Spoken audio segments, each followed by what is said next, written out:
Hello and welcome to YesterYear's Mac Games, where today we're looking at a quick bit of freeware due to the other video I've currently got in the works doing my head in. Best to let that one sit for a bit. Unicycle is a jovial bit of code from Brian Kendall, whose programming has been more geared towards making small apps through the years, but whose name will also be familiar with those of a certain age who frequented the Flash video websites in the days of Web 2.0. In my case, albino black sheep. The demented cartoon movie was his.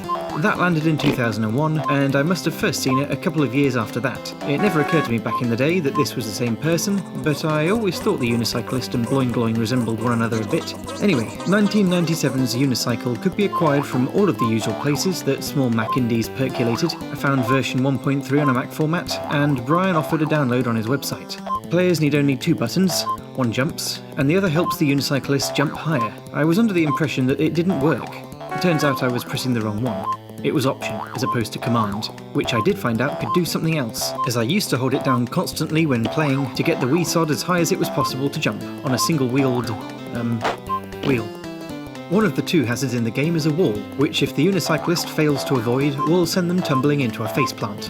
Holding Command after impact enables the Unicyclist to continue, albeit rather noisily, dragging his face through the dirt and occasionally getting back up to do the bonus level. Said bonus level is reached by amassing the target score before the bonus has run out. The Unicyclist will then stick a turbocharger on his ride, gobble an assortment of pills, and trip out at a completely uncontrollable speed. The steep inclinations and wide pits will frequently result in impassable sections that send the Unicyclist back to reality with a thud. But if the player's lucky, they can stay here amassing points until the ground runs out. Phew, what a rush. So yeah, walls and holes are the two hazards, and as the player progresses through the stages, the two nuisances will become more frequent. The pits will get bigger, and the inclinations get more elaborate, and the Unicyclist speeds up. Version 2.0 is new to me, and that's a bit of a shame. I'd have loved all the little improvements it had way back when. The screen can be set larger, the music has been enhanced, multiplayer modes were added, controls could be customised, and the player can now slow down and speed up. Being able to toggle an extra bit of boost really helped reach the bonus stage. One small thing that made me chuckle is the little effect added for when the music is switched off. I like that. Multiplayer is a brilliant little addition.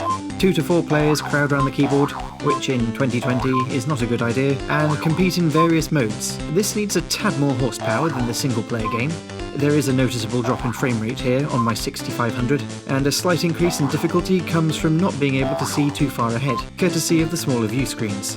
Overall, a really neat addition.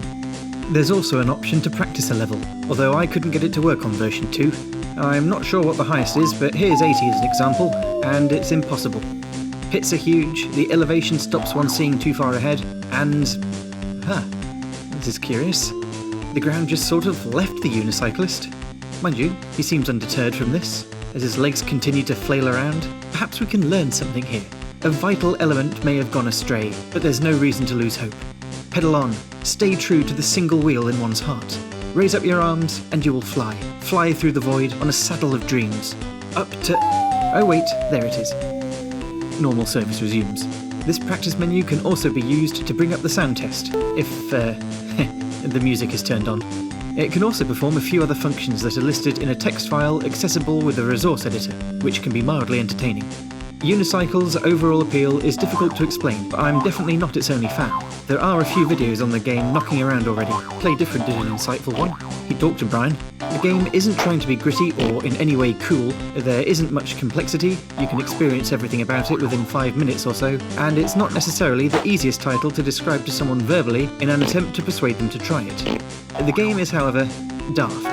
The premise of riding a unicycle around a landscape tarnished with numerous bottomless pits is a concept that goes in a direction that no one else bothered to consider. The theming is what makes it memorable. People attempting to describe a game they used to play in the Classic Mac Gaming subreddit, and sometimes my comments sections, gets mixed results, usually because it's along the lines of, you have a ship and you shoot stuff, or you have a sword and you move around a dungeon. In comparison to this, no one needs help finding Unicycle because it's the only game on Macintosh with a unicycle, and it's called Unicycle. What also helps is that it's fun to play. Jumping around chasing the bonus level is immensely entertaining, so simple but rewarding, particularly after dodging an especially fiddly pit and wall combo while collecting a large dangerously placed face.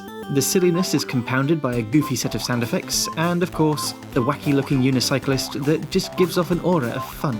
Unicycle is top-tier classic Mac freeware, and I would encourage everyone with the means to give it a shot. My best score appears to be 4,175 from level 20, so that's your target. We'll leave it here then. More videos on classic Mac freeware, shareware and retail games can be found on the rest of my channel. Do subscribe to keep on top of new content, share your memories in the comments, and if we're all done here, I'll see you next time. Thanks for watching.